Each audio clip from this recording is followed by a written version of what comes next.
Bom dia, boa tarde, boa noite. Hoje nós estamos iniciando o nosso módulo de direito do curso de Direito Processual Civil e a nossa equipe ela ficou com o tema que são as principais mudanças que o Código Civil 2000 e o Código de Processo Civil 2015 trouxe para o ordenamento jurídico brasileiro. Para iniciar os trabalhos, a gente vai se apresentar e logo em seguida a gente vai trabalhar as principais mudanças que a gente elencou. Eu sou Manuel dos Santos, estudante do curso de Direito, do turno da noite.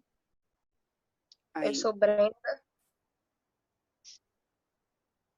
Meu nome é Viviane Brito, do 7º semestre do curso de Direito também da Unileão, pelo turno da manhã. Meu nome é Francisca Aline, eu faço 7º semestre, curso à noite. Pronto. Uma das grandes mudanças do que o Código Civil trouxe, o Código de Processo Civil 2015 trouxe, foi em relação aos prazos. E para falar sobre os prazos e essas mudanças que o Código trouxe, a gente vai falar com a Aline. Olá, bom dia, boa tarde, boa noite. Vou falar um pouco sobre essas mudanças que ocorreram com os prazos processuais. O Código de Processo Civil, o novo, ele traz um conceito de regulamentação inovadora, o que quer dizer que vários pontos foram bastante modificados em relação aos prazos, conforme a transição do Código de 1973 para o de 2015.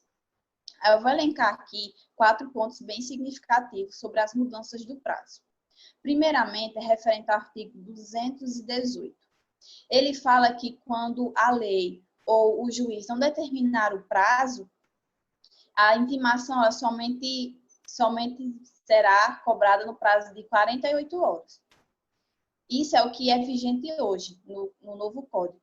Antigamente, no de 1973, no seu artigo 192, ele estipulava o prazo de apenas 24 horas.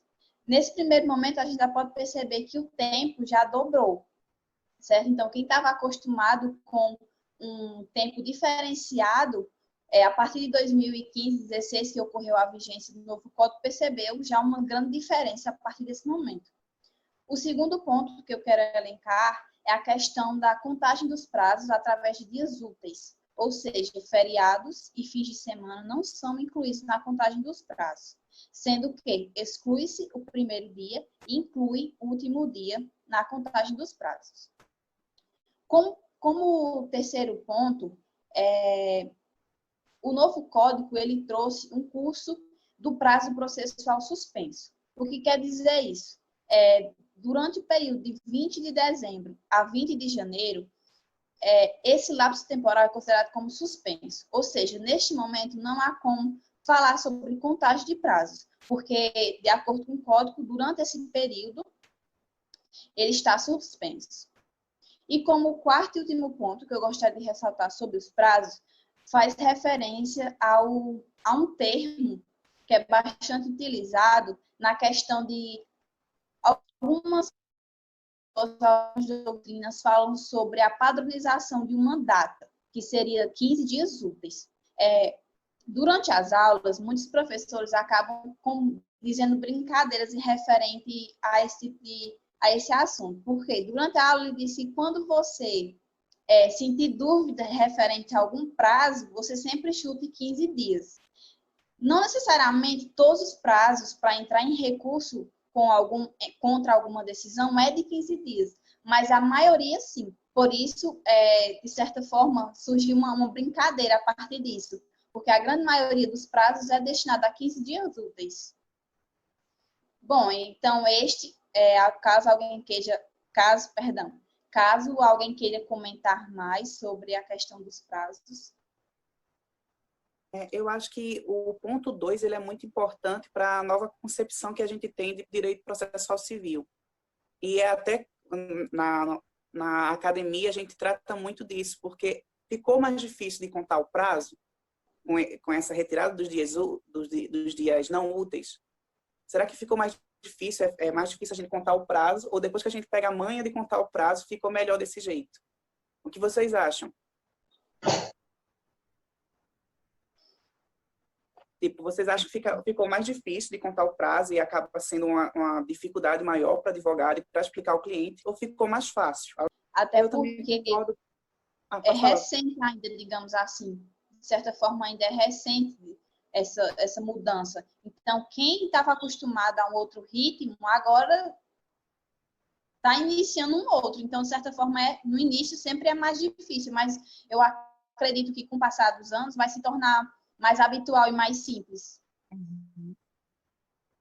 E é um processo interessante para a gente ver como estudante. A gente está aprendendo já desse jeito. Então, para a gente fica mais fácil, mais lógico, porque você respeita os feriados, os dias, fica mais fácil para você comunicar ao seu cliente, para você fazer uma peça, porque você não vai ter que lidar com os feriados e com os dias que não são úteis. Você vai contar só os dias úteis. Então, fica para a gente que está entrando agora nesse meio, fica mais fácil, porque desde o começo é assim. Agora, para um advogado antigo, ou até para um advogado que trabalha nas causas cíveis e penais, criminais, fica difícil, porque na criminal vai contar o dia corrido, e na civil vai contar o dia, só os dias úteis. Aí fica complicado para ele que trabalha nessas duas áreas. Mas eu acho que depois que ele tem esse start de civil é dia útil, penal é dia corrido, fica mais fácil. Tirando o caso dos juizados especiais. Eu acho que era basicamente isso sobre os prazos. Isso. Então, outra parte interessante que a gente viu com a mudança do Código de Processo Civil 2015 é em relação às tutelas. E para falar das tutelas, quem vai falar é Brenda. Pode falar, Brenda. As tutelas provisórias, elas são ferramentas que são utilizadas em situações ou de urgência ou de evidência, antes da decisão final do processo. Com o novo Código de Processo Civil, foram extintos os dois institutos, que era a medida cautelar e a tutela antecipada. Esses dois mecanismos foram unificados em somente um, chamado tutela de urgência. Essa tutela de urgência ela é utilizada como medida judicial de proteção de um direito que está em risco. Como ela surgiu de uma unificação, ela pode ser dividida em duas, em tutela de urgência cautelar e tutela de urgência antecipada. A cautelar é quando o objeto do direito precisa de uma proteção, o objeto da ação precisa de uma proteção até o fim do processo. Já a antecipada é quando ela ocorre quando o objeto da... Desculpa. Ela ocorre quando quando o que é buscado na ação já é concedido anteriormente, tendo em vista um risco de se perder aquele direito tutelado. Com o novo código, também foram unificados os requisitos e pressupostos dessas duas tutelas, sendo esses a possibilidade de um direito e um perigo de dano ao resultado útil do processo. Além disso, também tem a tutela de evidência, que ela ocorre independentemente desses dois requisitos que eu citei, pois o que vai ser observado nela são as evidências do direito, ou seja, o direito precisa ser eivado de certeza dentro dos autos que foram juntados no processo, para ele ser concedido. Também foram expandidas as possibilidades de ocorrência dessa tutela, podendo ela ser requerida quando houver abuso do direito de defesa e quando a parte proletar o processo. Alguém quer fazer alguns comentários a mais sobre as tutelas provisórias? Eu acho que para a gente que está entrando agora, a gente vê a diferença. Porque a gente aprende tutela e vê que a tutela provisória ela é um gênero, a tutela de urgência e a tutela de emergência elas são espécies. Mas para quem pegou o Código Civil antigo, de 73, você vê que fica meio difícil de entender, mas depois que se entende, é porque são basicamente os mesmos institutos, só que com nomes diferentes. Então, eu acho que a principal mudança é que a tutela de urgência, que antes era a medida cautelar e a antecipada, elas agora viraram tutela provisória porque fazem parte de uma espécie chamada tutela de evidência. Mas depois que a gente coloca elas nas caixinhas, fica mais fácil de entender e de seguir o fluxo.